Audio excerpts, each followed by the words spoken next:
ကမ္ဘာမြေပုံပေါ်မှာအင်မတန်ကျဉ်းမြောင်းတဲ့ရေလက်ကြားလေးတစ်ခုဟာတစ်ကမ္ဘာလုံးရဲ့စီးပွားရေးကိုထိန်းချုပ်ထားနိုင်တယ်ဆိုတာတင်သိပါသလားဒါကတော့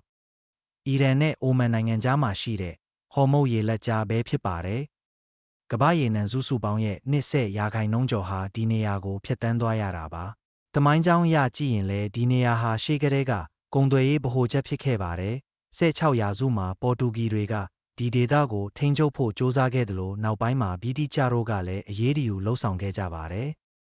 ။လက်ရှိအချိန်မှာတော့ဟော်မုတ်ရေလက်ကြားဟာအီရန်နဲ့အနောက်နိုင်ငံတွေကြားတင်းမာမှုတွေရဲ့ဗဟိုချက်ဖြစ်နေပါတယ်။ရေနံတင်သင်္ဘောတွေတိုက်ခိုက်ခံရတာနဲ့တင်ဆက်ခံရတာတွေကြောင့်နိုင်ငံတကာရေကြောင်းလုံခြုံရေးဟာစိုးရိမ်စရာဖြစ်နေပါတယ်